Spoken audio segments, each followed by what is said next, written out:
Hey everybody, David here, and today I want to talk about Ford versus Ferrari. This is a movie that's directed by James Mangold, who a lot of you might remember directed Logan, as well as The Wolverine. He also did another movie that I really enjoyed, 310 to Yuma, which was one of the first westerns I got connected to back in, I forgot what year that movie came out, like 2007 or something like that.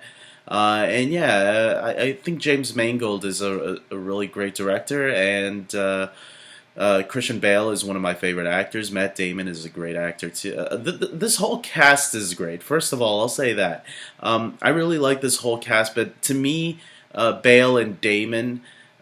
Christian Bale and Matt Damon are really the two driving forces of this movie. Their bond together really making an impactful story for me. Their bond. And the rest of the cast is great too, like John Barenthal and Josh Lucas. And the actress who plays the wife, I thought, did a really great job too, and the kid too. Christian Bale has a son in the movie, and their bond together is really good, literally like a father-son. But I think Christian Bale is really the driving force behind the story. His character, who he's playing Ken Miles, who is a race car driver and mechanic, and he really knows his cars really well, and that's why Carol Shelby, played by Matt Damon, trusts him a lot and befriends this guy and fights for him to be the racer that Ford should use to race. And this movie is based on a true story, and yeah, I was really gravitated to this story, and I'll say.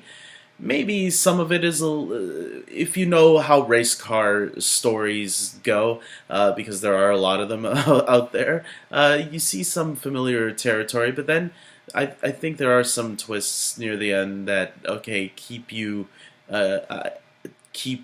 interested in what's going on. And I feel like even during the race towards the end, you don't know who's gonna. If you don't know the true story, I guess you're not 100% sure at what's going to happen, and I was pleasantly surprised. I was on the edge of my seat towards the end there, definitely hoping that, come on, Bale, you can do it. So I'll say that much. I don't want to spoil anything. But look, yeah, I don't know how true to the story this actually was. I would have to go reading more into it, into what actually is true and what actually was false, because sometimes true movies based on true stories tend to take liberties sometimes to tell the story that they want to tell. But yeah, for the most part, I'll totally recommend this movie. I had a good time watching it in the theaters, and yeah, it's a great cast, so you can't go wrong with that. Yeah, I'll leave it at that. I gave the movie an 8 out of 10. I thought it was really good. Not my favorite movie of the year. Personally, if movies, I guess if you want me to compare this to like other smaller budget films, I would say Jojo Rabbit is still my favorite independent film right now. Some people would say this movie feels a little bit more like a studio movie. I can see why. It's a little bit more upbeat and maybe a faster pace. Not that Jojo Rabbit wasn't fast paced. That was a really good pace for an independent film, but it does have a studio backing it up.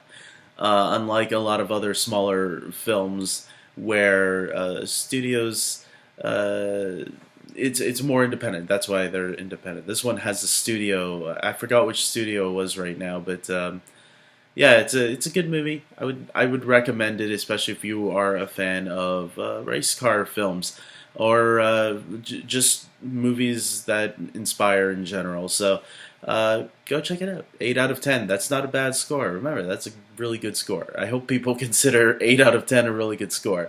And if you really love Christian Bale and Matt Damon like I do, I think you'll really have a great time with this one. And John Barenthal, I should give him a little shout out because, I think of, a lot of people think of him as the Punisher. I've seen him in a lot of other movies too, where he's always playing something different. And this movie is no exception. He is playing, again, a very different type of character than what we've seen before. It's a limited role. It's smaller than the other two, but it's still a pretty, like, he's a supporting role. But it's always cool to see him playing something like, oh yeah, the last time I saw him, he was the Punisher, and now he's this character that's a little bit different. So it just shows his range as an actor that I think John Barenthal needs to be the lead of a movie one day because the man has chops. So give him more. I feel like when he's on the big screen, he's being held back because he like if you put him front and center, I think he could carry a film pretty well. Maybe I'm wrong, but hey, he did carry the Punisher, so there you go. With that being said, I hope you guys like this video. Please subscribe to my channel. If you've seen Ford versus Ferrari or Ford v Ferrari, I think that's what they called it, Ford v Ferrari, like Batman v Superman. If you've seen Ford v Ferrari, comment below.